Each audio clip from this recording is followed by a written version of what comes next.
Mendoza. COA commissioner yan Heidi Mendoza, isa sila sa nag-draft ng circular na sinusunod ng COA. Anong sabi ni commissioner ng COA commissioner Heidi Mendoza? Ano sabi niya? Hindi mo pwedeng sabihin na confidential funds yan. Ay, hindi pwedeng sabihin kasi confidential funds yan. Hindi mo daw pwedeng sabihin yun. Bakit? Kasi, kaya nga daw merong COA, auditor, dahil para magbantay sa mga pondo.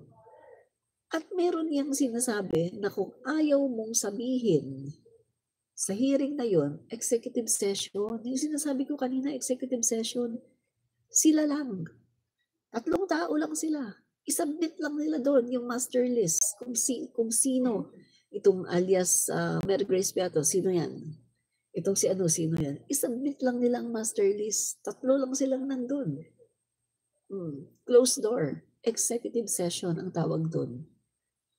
Pero anong nangyari? Ayaw din. Ayaw. Kasi nga, wala silang maipakitang tao. Wala silang maipakita na master list dahil gawa-gawa lang talaga nila. Nag-imbento lang talaga sila ng mga pangalan. Sa tingin mo ba kung meron silang master list, sa tingin mo hindi nila ipapakita yan? Ipapakita nila yan kung meron talaga. Kaso wala talagang master list dahil inimbento lang talaga nila ang mga pangalan. Wala Tapos nagtanong pa si Sara Duterte tungkol kung masasabi daw ba niya sino daw si Mary Grace Piatos. Anong sabi ni Sara? I cannot comment on that kasi hindi naman yan dumadaan, yung mga papel na yan, hindi yan dumadaan sa opisina ko. My God, napaka-incompetent. Biruin mo siya yung leader ng departamento na yon. Pero hindi niya alam. So dito makikita mo na si Sara Duterte isang pabaya na leader. Hindi siya pwedeng maging Pangulo ng Pilipinas. Kawawa ang mga Pilipino. Maraming mga maghihirap, maraming magugutom na mga Pilipino. Pababayaan lang. Grabe, pabaya. At kapag naging presidente yan si Sara Duterte, lalaganap ang korupsyon. Natitiyak ko sa inyo, lalaganap ang korupsyon. Grabe. Kasi, kita mo naman, Davao City, mayor siya. May mga ghost employees. Ang dami niyang red flags. My God, ang dami niyang red flags. Sandali, hanapin natin yung mga red flags ni Sara Duterte. Grabe mga kaibigan. Naiano ko yun na-vlog ko yun ng isang araw no? Ang dami niyang red flags. Talagang, kumbaga mga kaibigan, ay nangungulekta siya ng red flags. No? Grabe. Hindi guys, hanapin ko Na-vlog ko yun ng isang araw. Yung collection ni Sara Duterte ng mga red flags. So lahat yan, kapag natuloy ang impeachment, lahat yan masasagot niya Pero magtataka ka, bakit tila ayaw niyang matuloy ang impeachment? Bakit tila ayaw niyang ipagtanggol ang kanyang sarili? Dahil ba sa wala talaga, hindi niya talaga mapagtatanggol? Dahil ba sa alam niya na talagang meron siyang mga ginawa? Ito. Isa-isahin ko sa inyo As mayor of Davao City, 2016 to 2022, una muna, 2.697 billion in confidential fund spending disproportionately large and lacking liquidation details. So, magkano? 2.697 billion.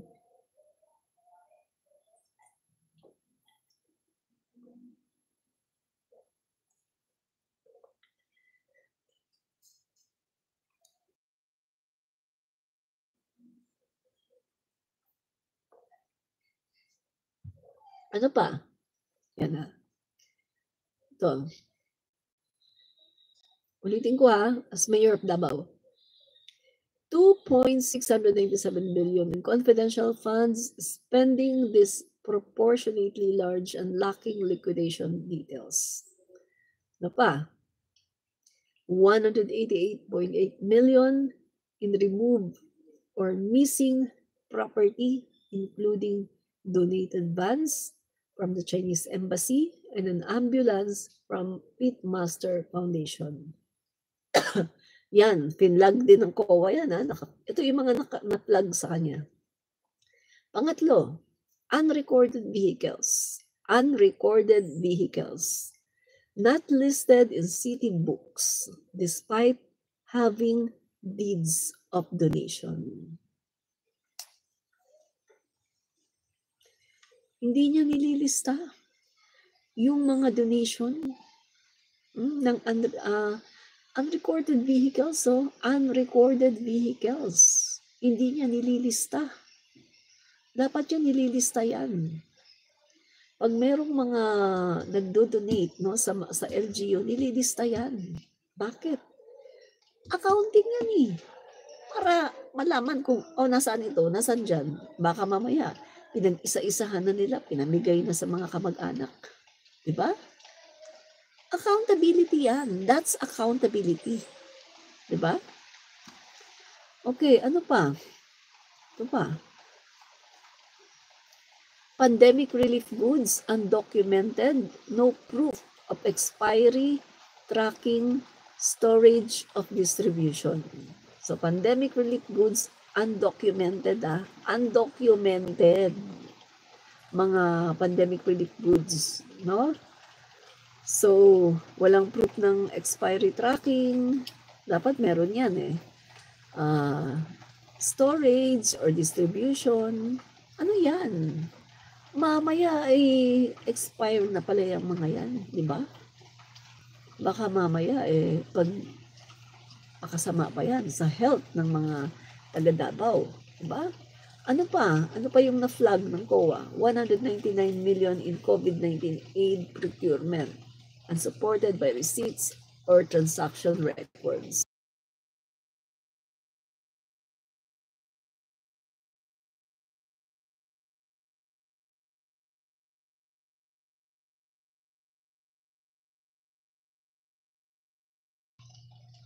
So, ang laki 199 million na COVID-19 aid procurement. Walang resibo, wala ring transaction records. Yan, isa yan sa na-flag. Ano pa? Na-flag din ng COA, nung mayor pa siya ng Davao, ang 97 million in doubtful and unreliable inventory balances, lacking count or verification. Yan pa. Ano pang na-plug ng COA nung mayor siya? Na-plug din ng COA ang 486.3 million in plug inventory accounts. 2017 ito. No validating documents submitted. Dami, di ba? 486.3 million. Ano pa? Na-plug din ng COA ang 69.5 million in infrastructure spending, no supporting papers or vouchers. Dami, di ba? Nangungulekta siya ng red flags. Ano pa? Na-flag din ng COA ang 13.6 million in school equipment. Diba? Mayor pa lang siya ng Davao dyan. Ano pa? Na-flag din ng COA ang 476,000 in medicines. Walang resibo, lack receipts, usage logs, and distribution proof. Na-flag ng COA yan. Ang dami, di ba? Hindi pa nakalagay dito yung nakalimutan ilagay dito yung yung mga ghost employees, no, ni VP Sara Duterte nung siya ay mayor ng Davao. Nakalimutan ilagay dito. Okay, nung vice presidente naman siya. Ito mga kaibigan, no? As vice president, 2022 to the present. Ito naman ang na-flag ng COA. Makinig kayo ha. 125 million confidential funds spent in just 11 days. Yan na. Oh, na-flag ng COA yan. Pangalawa, 73 million disallowed by COA in 2024 due to missing documentation on rewards, furniture, and food aid. Ano pa?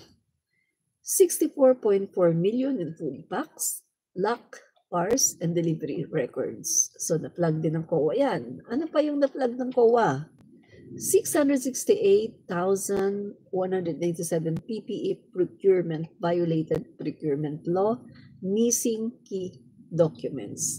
Grabe na si Sara Duterte. Ganito siya, no? Yung walang mga dokumento, walang mga... Kapag ganun kasi kapag yung walang mga dokumento, ibig sabihin nun, hindi totoo. Hindi totoo ang pagbili, ang pag-purchase. At ang doon, saan nilagay ang pera? Kaninong bulsa napunta ang pera?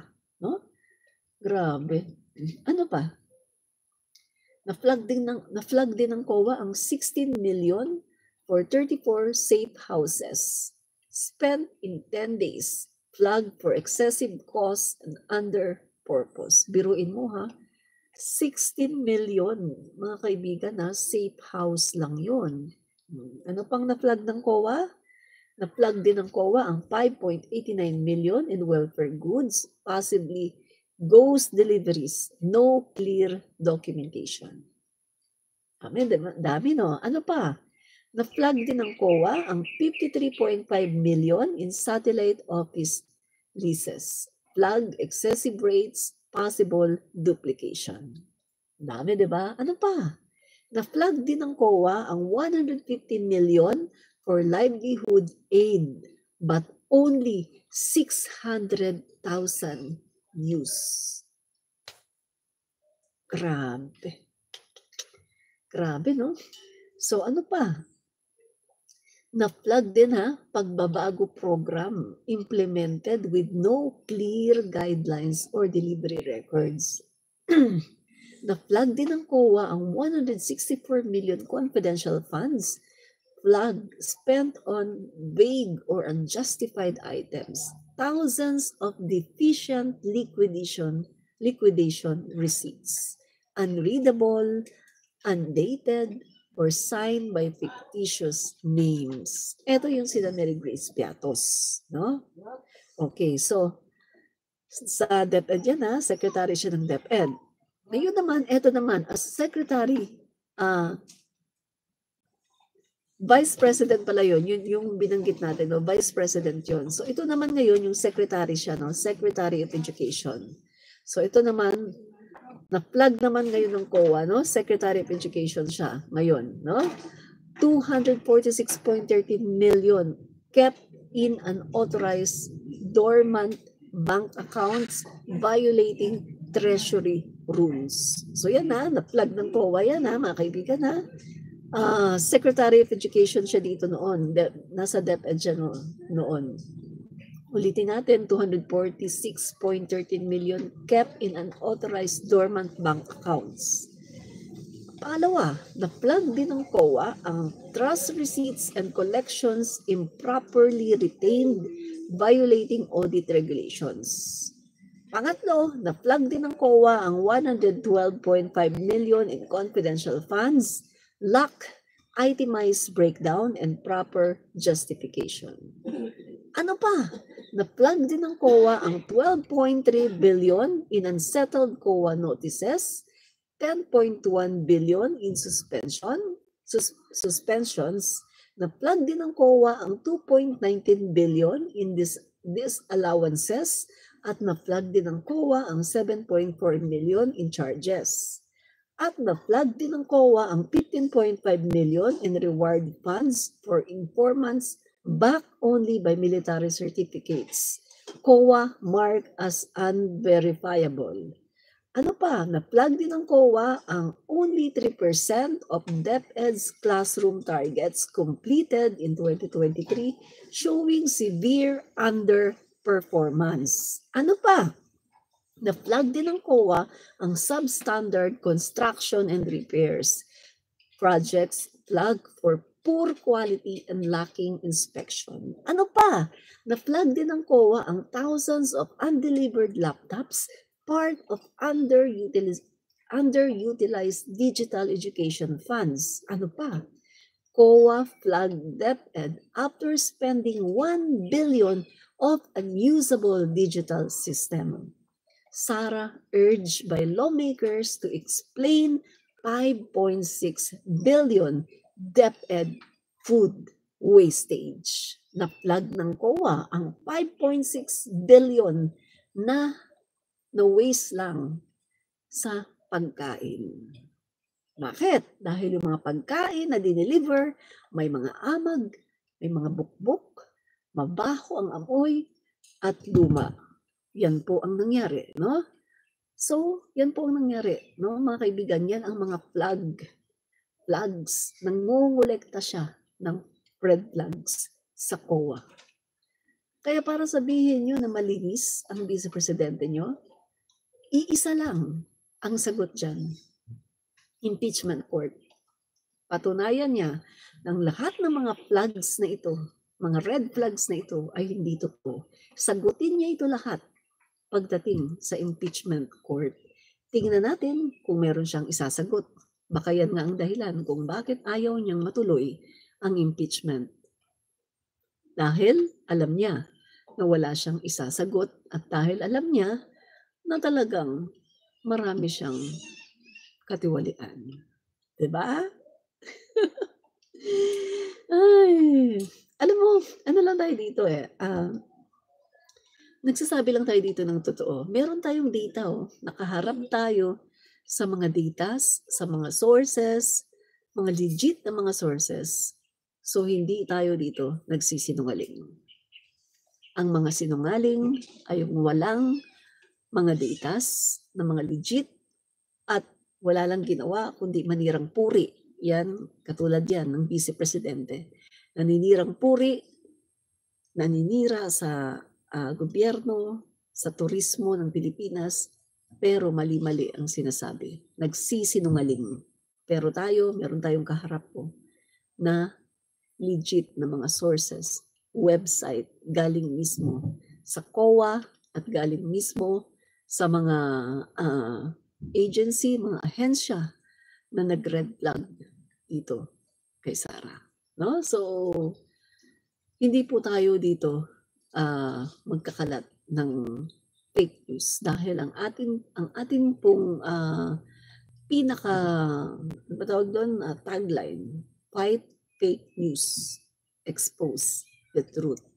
And in order for you to fight fake news, you have to expose the truth. Kaya yan po ang ating ina-expose ang lahat ng mga katiwalian ng Vice Presidente, no? So, ito po mga kaibigan, no? Si VP Sara Duterte ay punong-puno ng red flag. Samantala, sa pamumuno ng ating Pangulong Ferdinand Marcos Jr., hindi po siya nakaranas ng red flags. Mga kaibigan, naging vice governor si Pangulong Marcos, no red flags.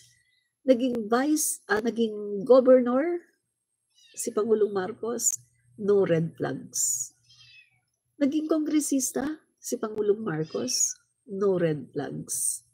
Naging senator si Pangulong Marcos, no red flags. Ngayon, sa COA, since naupo siya, no red flags. Malinis ang record ng aming Pangulong Ferdinand Marcos Jr.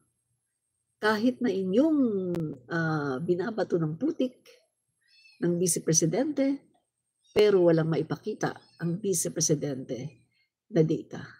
Dahil wala naman talaga siyang red flag ang ating Pangulo. Walang red flag. Unlike sa Vice Presidente na inuulan ng red flags.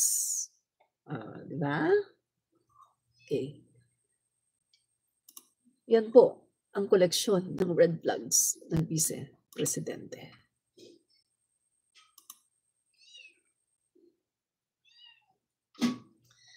So,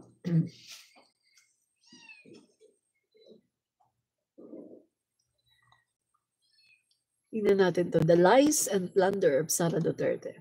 Yan. With the glaring proof of anomalous transactions in both the OBP and DepEd, the Vice President should prove that the acknowledgement receipts were not bogus. She should stop the lies and justify that she judiciously spent the 612.8 million confidential funds if she wants to escape being charged with plunder.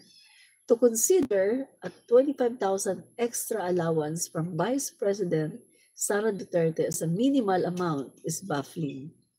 It's even insulting to diligent workers whose monthly take-home pay is much less than that.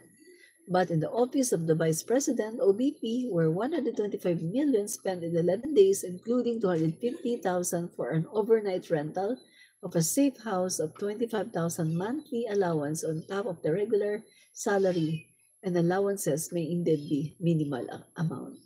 Mga kaibigan, ito yung yung si VP Sara Duterte ay nilaglag ng kanyang mga opisyales. Yung isa binibigyan ng 25,000 for 9 months, yung isa naman 50,000 for 9 months, at yung isa rin binibigyan din ng pera for 9 months. So, eto mga kaibigan ay bribery.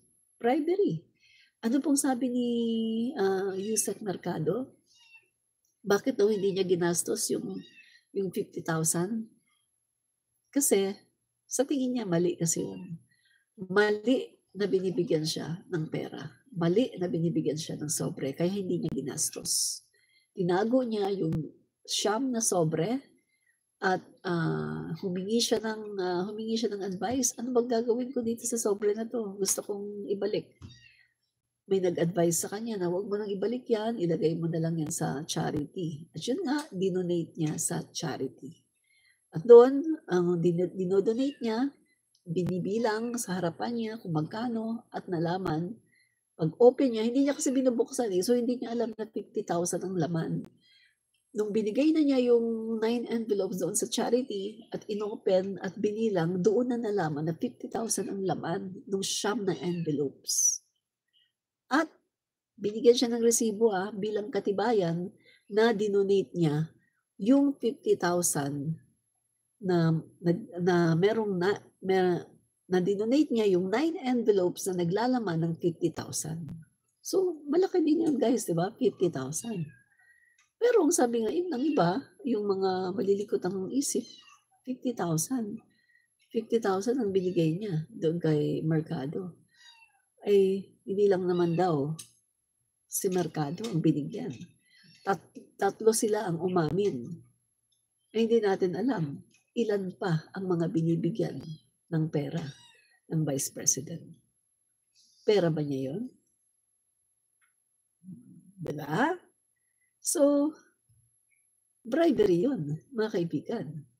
Kaya nga, dapat talagang matuloy ang impeachment kasi marami siyang sasagutin sa bayan. Kapag hindi natuloy ang impeachment, mananatili sa utak ng mga Pilipino na siya ay magnanakaw. Mananatili sa utak ng mga Pilipino na siya ay isang tiwali na public servant. Kaya nga dapat na ituloy talaga ang impeachment. Kahit nga si Senator Tulfo, di ba? Ang sabi ni Senator Raffy Tulfo, na gusto daw niya matuloy ang impeachment kasi gusto daw niya makapagpaliwanag si Sara Duterte. Gusto daw niyang luminis ang pangalan ni Sara Duterte.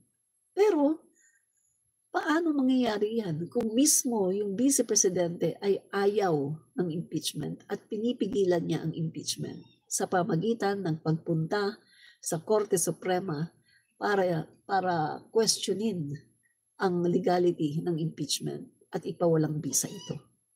Kita natin, di ba? Pumunta siya sa Korte Suprema 2 beses para ipa-dismiss ang impeachment. Samantalang nung nauna, sabi niya sa interview niya, matagal na sabi niya, since last year, pinaghahandaan na namin itong impeachment na to. So since last year daw, pinaghahandaan na nila yung impeachment.